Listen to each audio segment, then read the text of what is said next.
Hello and welcome to the Leathercraft Masterclass reviews. Today we're taking a look at the top end of the leatherworking thread market, none other than the infamous Fil Chinois Lin Câblé.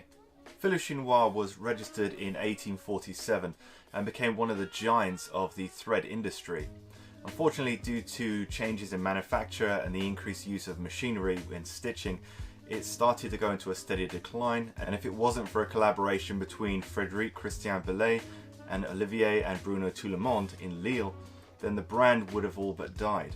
In 2007 they revived the brand, and today we have Fil Chinois Lin Câblé, still made in Lille as it was in 1847. Tradition and heritage are still very much a part of the brand, and in fact some of the machinery that they use to produce Fil Chinois dates back to 1890. And one of the reasons that this brand speaks to me is that history, heritage and tradition are still very much at the core of the work that I do. So for me, this is definitely my favourite thread to use.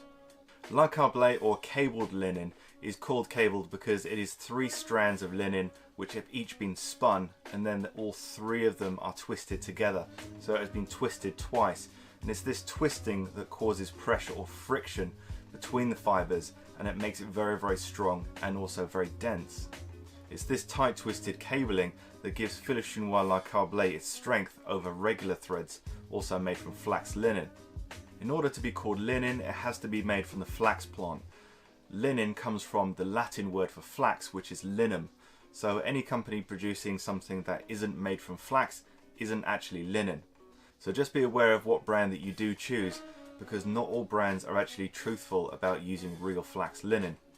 Now, history, heritage and tradition aside, what's more important than anything else is how it stitches and how durable it is. So let's get some leather and test it out. So I've taken a piece of English bridle leather with a lambskin lining on the other side. I've put the thread onto some needles and we're going to start stitching.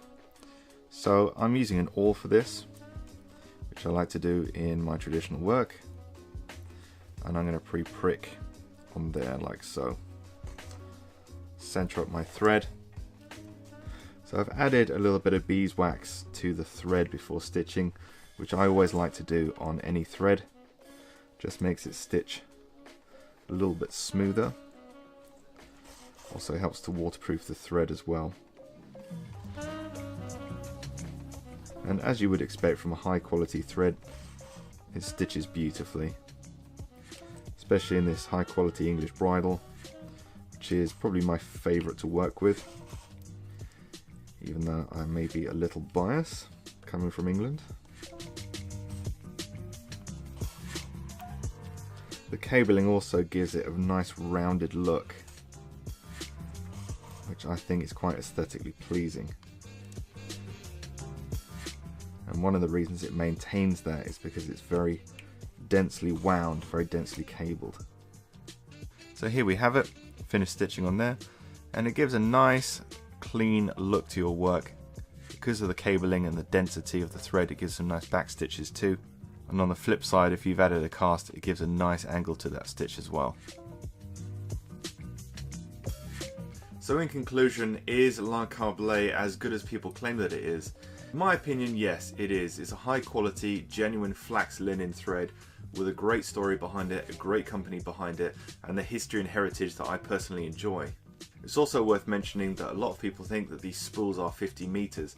They are in fact 50 grams. It's done by weight. So in the smallest size, which is 832, you're getting 375 meters of thread.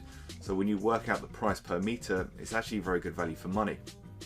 That being said, the entire range of colors and various sizes is an investment.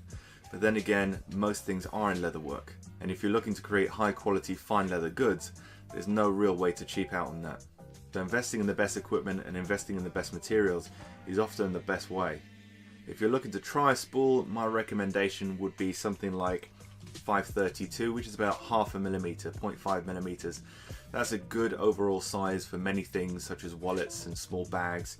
And if you get it in a color that's quite universal, for example an off-white or a brown color is quite universal, you can use it on a range of different things, so you don't have to buy so many spools.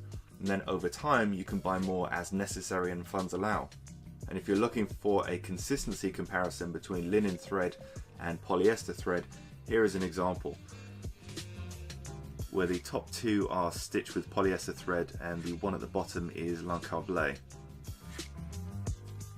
Various different sizes there obviously, but it gives you an idea. And I also think the colours in Lin Câblé have a little bit more depth to them. It's difficult to explain, but when you compare them side by side, polyester has a slight transparency of colour, so colour wise I actually think the linen is slightly better, but that's personal opinion. Another thing that I've noticed with Lin Câblé versus polyester is it tends to have a more defined back stitch. So if that's something that you're looking for, where you like the back stitches to lay side by side perfectly and have a bit of definition between them, depending on the look that you're going for, Lin Câblé has that kind of density that you don't get in polyester. It's a denser thread, so it has more definition on the back stitch. So thank you for watching this brief review. If you do have any questions or comments, you can comment below. Don't forget to like, subscribe and share. And if you are interested in learning more about hand stitching, we have a course on the leathercraftmasterclass.com, which is linked below, the techniques of hand stitching, which will take you from the basics to more advanced techniques. Thank you for watching. I'll see you in the next review.